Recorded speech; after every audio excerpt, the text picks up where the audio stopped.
বৈশাখী মেলার যে অবস্থান সেটি আপনাদের দেখাবো। মাদারীপুর রাজৈর উপজেলার কবিরাজপুর ইউনিয়নের পান্তাপাড়া গ্রামে বৈশাখের দ্বিতীয় দিন মেলা থেকে সিনিয়র স্টাফ রিপোর্টার আলী শেখের প্রতিবেদনে বিস্তারিত। আসসালামু আলাইকুম দর্শক, আজ দ্বিতীয় বৈশাখ, শুভ নববর্ষের শুভেচ্ছা সকলকে।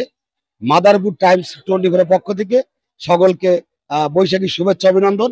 আজ দ্বিতীয় বৈশাখে আমরা চলে আসলাম বৈশাখী মেলার এক বিশাল আয়োজন।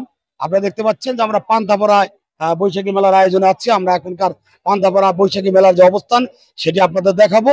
আপনারা মাদারীপুর টাইমসের সাথে থাকবেন এবং এই চ্যানেলকে ফলো করে এবং লাইক শেয়ার দিয়ে সাথে থাকবেন। আমি মোহাম্মদ আলী শেখ, মাদারীপুর 24 পক্ষ থেকে আপনাদের শুভেচ্ছা জানাচ্ছি। এখন আপনাদের দেখাচ্ছি যে মাদারীপুর টাইমসের পক্ষ থেকে বৈশাখী মেলা যে এখনকার আয়োজন। মেলা এসে আপনার ভালো লাগতেছে? অবশ্যই ভালো লাগতেছে। দর্শক, আপনারা দেখতে পাচ্ছেন যে মেলায় কিন্তু অনেক পদের যে রয়েছে, আপনার অনেকই কিছু রয়েছে। দেখতে পাচ্ছেন যে এখানে বিভিন্ন পদের কলস রয়েছে এবং মালসা রয়েছে, মানে অনেক কিছু রয়েছে, হাত রয়েছে এবং অনেক কিছু আপনারা দেখতে পাচ্ছেন। এবং মেলার যে বাচ্চাদের যে খেলনা, সেই খেলনার আইটেম আমরা সামনে দেখাচ্ছি। ভাই, বেচা কেনা কি অবস্থা? মোটামুটি। আজকে কি প্রথম মেলা আপনাদের? হ্যাঁ, আজকে পয়লা বৈশাখ। আগামীকালকে আপনার মেলা মিলবে কোথায়? দেওরা বাজার। বড় বাজার।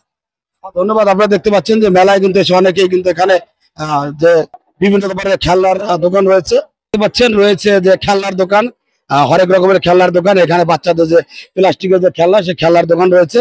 দোকানে কিন্তু মানুষজনের ভিড় দেখা যাচ্ছে।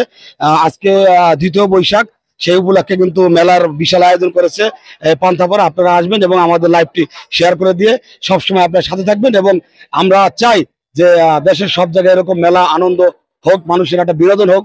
এই বিনোদনকে আমরা যাতে ভাগাভাগি করে নিতে পারি। দর্শক, আমরা মেলার ভিতরে কিন্তু অনেকটা ঘুরেছি এবং আপনাদের দেখাচ্ছি। তো আপনারা এই মেলাটায় সকলে আসবেন, যে দূর দূরান্ত থেকে, বাংলাদেশের যে কোনো প্রান্ত থেকে আপনারা দেখছেন, সকলে এলে আপনি শেয়ার করে দেবেন এবং আমাদের সাথে থাকবেন।